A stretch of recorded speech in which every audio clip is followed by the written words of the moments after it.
perguntar o que você enxerga da sua personagem com o Reinaldo. O que tem, assim, de... Em comum? Em comum, exato.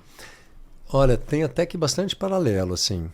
A primeira coisa que me vem, assim, o personagem, ele não consegue relaxar na vida, porque ele tem uma questão, né? Ele tem um filho, e ele tem uma arte drag, e ele é gay, e ele não consegue lidar com isso, porque ele tem esse fantasma que o filho não vai aceitar, que o filho não vai entender, e ele passa uma vida inteira em conflito com isso. E ele faz essa jornada durante a peça até, sem querer dar spoiler, mas o filho fala, oi, tá tudo certo, né? Que é lindo. E aí, então, ele relaxa.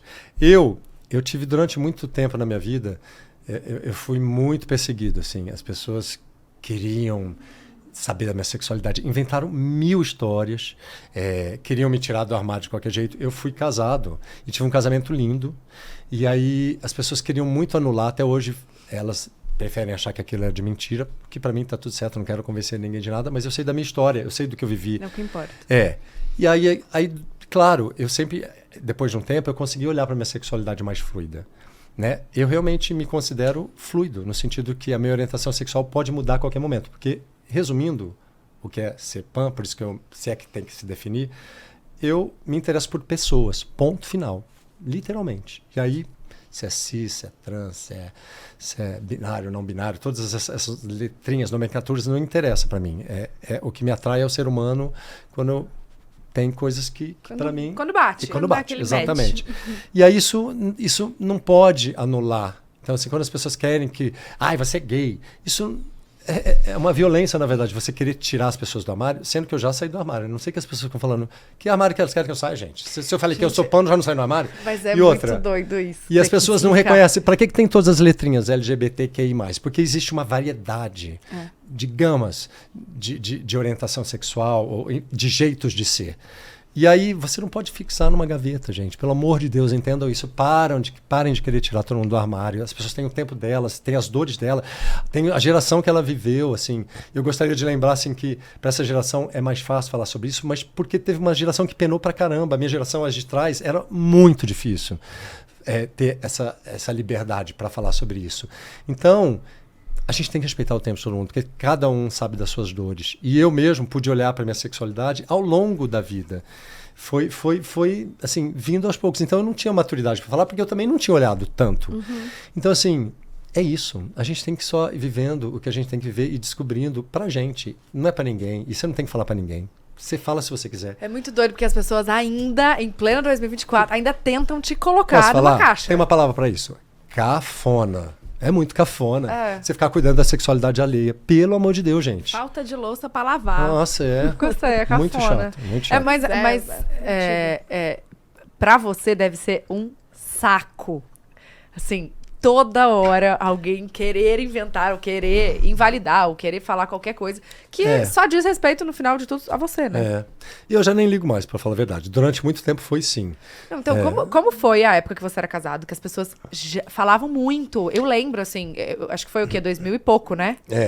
Eu lembro muito, isso é muito recente, né? muito Cara, fresco na minha memória, do quanto as pessoas falavam, do quanto isso era pauta em todos os lugares. As pessoas davam como certo que aquilo era uma mentira. Eu, na verdade, quando eu era casado, eu não tinha menor questão com isso. Assim, não me incomodava, porque eu estava tão dentro do meu casamento. O meu casamento, acho que foi um dos casamentos mais legais que eu vi. De todo mundo que eu vejo, meu casamento era muito legal. A gente estava junto porque a gente queria mesmo. Não tinha, assim, tinha uma diferença de 24 anos. Assim, teoricamente, tinha tudo para não dar certo, no sentido assim, momentos loucos de vida, assim, né? Uhum.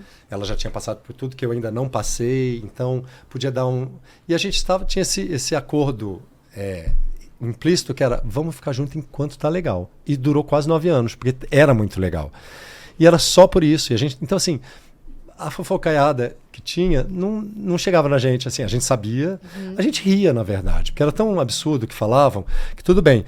Passou a me incomodar muito depois, quando eu fiquei solteiro, e aí sim, eu quis ir pro mundo e aí talvez explorar melhor tudo que eu não tinha vivido. Eu nunca tinha vivido uma adolescência maluca, no sentido assim de testar coisas. Eu fui sempre muito focado e muito sério e muito namorador. Assim, eu meio que casei ao longo até os meus 30 e tantos anos.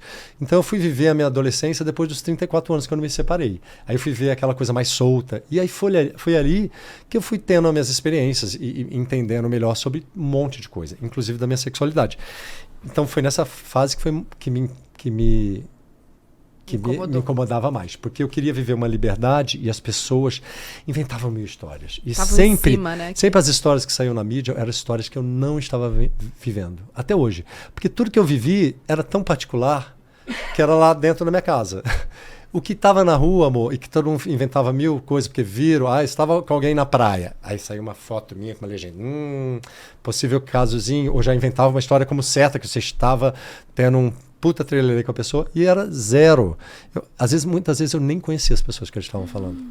Teve muita gente, casos assim, histórias que andaram, eu falei, gente, mas eu nem sei quem é essa pessoa. E a história andava, não é que era só uma notinha. Né? Mas então, e era uma fase que você não tinha a sua rede social para se defender. Exatamente. Né? E aí, como é que você lidava com isso? Eu ficava angustiado. Tinha tipo, gente, eu quero me explicar, ou você...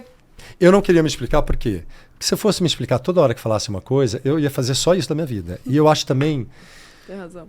Um desconforto toda hora você ter que ir a público falar, eu não fiz isso. Oi, gente, que mundo a gente está vivendo? Que quanto mais a gente fala, mais aparece coisa também, né? Exatamente. E assim, eu primeiro também que não devo satisfação a ninguém. Então assim, era um princípio meu, eu não falo nada.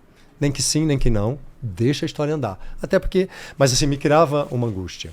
Porque eram histórias que eu não estava vivendo. E porque assim, eventualmente... Eu sempre falava, essa história eu não estou vivendo. Mas as outras, eu estou vivendo. Eu estou vivendo um monte de coisa. Só que não é exatamente essa que vocês estão contando. E assim, mas eu quero viver as minhas histórias. Eu sou livre para viver o que eu quiser. E desimpedido, estou solteiro.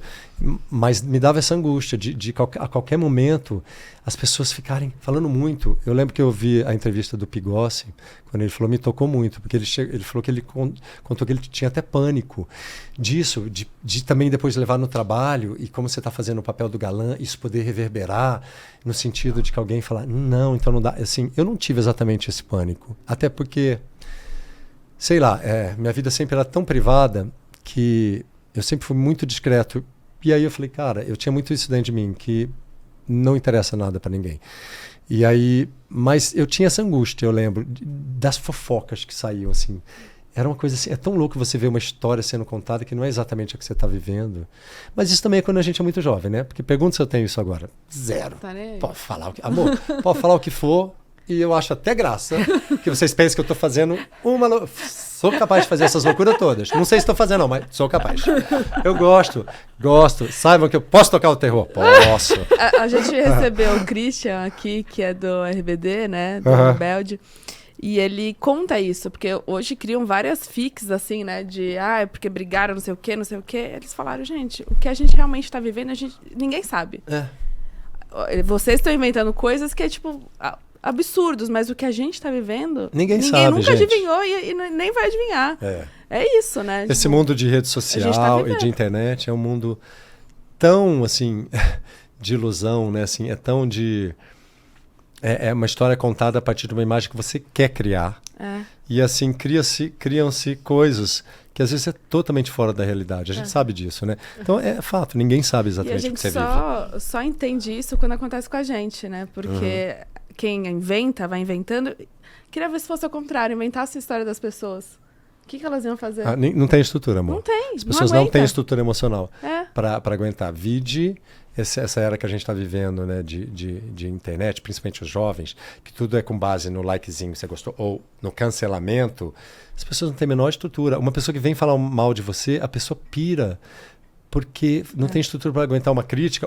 E essa crítica vem de uma pessoa que você nem conhece, que você não sabe nem o que se passa na cabeça dela, quais as questões dela, porque muitas vezes a internet diz muito mais, quem fala, o que ela está falando diz muito mais respeito a ela do que sobre o que ela está falando.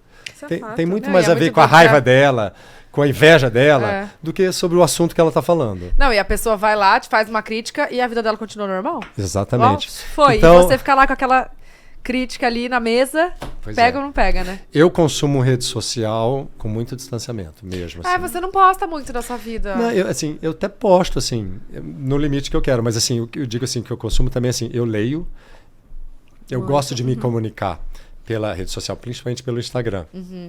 Eu geralmente dou uma passadona de olho assim no que as pessoas escrevem. Claro, eu não respondo tudo porque não dá, é muita gente. Mas eu gosto de olhar. Mas então eu olho com parcimônia, eu olho com bastante distanciamento, porque senão você pira. Se você for tipo embarcar no que todo mundo está dizendo, tanto bom quanto ruim, amor, é só uma visão de uma pessoa que você nem sabe de onde veio, né? Com as questões dela. Então assim, não dá, assim. Muitas vezes tem gente que bate boca ali e fica indignado porque tem coisa que dá vontade de você rebater, porque é tão injusto que as pessoas falam às vezes, e é tanto haters que tem, né? É tanto ódio que é disseminado. Eu sinceramente não entendo alguém entrar na página de alguém para atacar a outra. Pra Mas falar, isso você só tá acontece gorda, na você tá internet, velho. pessoalmente ninguém fala Exatamente, é um território de covardes. Exato. E aí eu acho que isso diz muito sobre a pessoa que está fazendo isso. Para mim, assim, quem entra na página do outro para atacar, e assim, às vezes é do nada. Nossa, como você tá velho. Nossa, quem é você que está perdendo seu tempo aí na página da outra pessoa, que você não foi chamado aí, para ofender ela? Isso diz muito sobre você, meu amor. Em que ponto você tá da sua evolução nessa caralha de planeta que a gente tá vivendo?